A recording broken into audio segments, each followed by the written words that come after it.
What is equity valuation?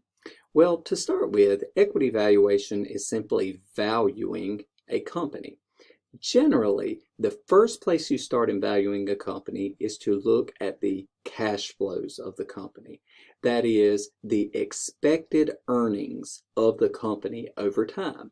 You can use these future cash flows to determine the present value of the company based upon the present value of those cash flows. And they call this the discounted cash flow method because you are using a discount factor, which is based upon the time value of money and in some cases opportunity cost, to discount the money back to from future value to a present value. So that's the first approach.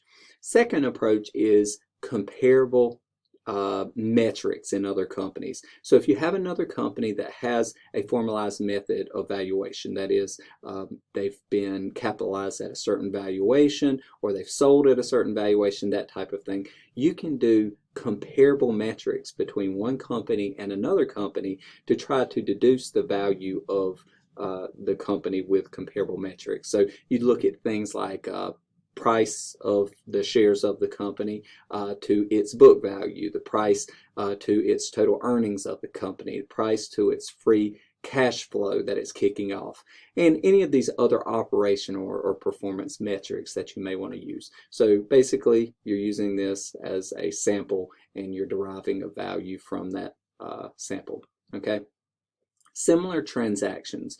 So when you're looking at an investment deal, for example, so you're investing in a company and you need to know how much the company is worth, oftentimes you'll come up with a valuation based upon similar investment deals. So even if a company is not similar to the one you're investing in now, just the very nature of the investment, whether it's in the same industry or whether it's the same type of investment deal, you look at these similar types of transactions and see what the valuation was, what were the multiples used of revenue or multiples of profits or growth rate and things like that, and try to use those metrics to derive a valuation, okay? Next is the asset-based valuation, and this is almost never the true value of the company.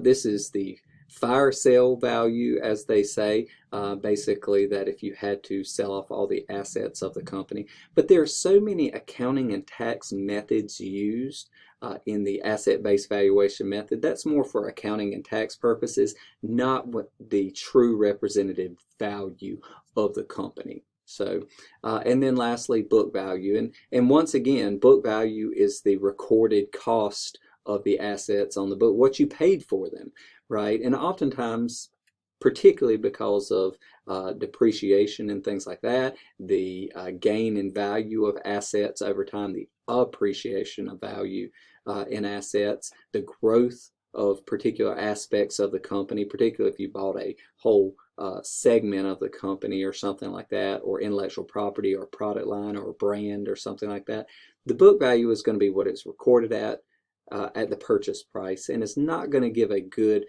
indication of how it's being used to generate revenue, what it's worth in the business overall.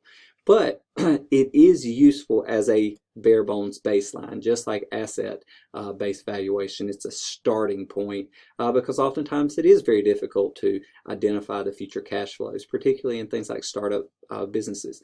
It's oftentimes difficult to find companies with comparable metrics that's in the same industry. It's difficult to find transactions that are structured very similarly. So you'll fall back on these last methods as a means or method of valuation.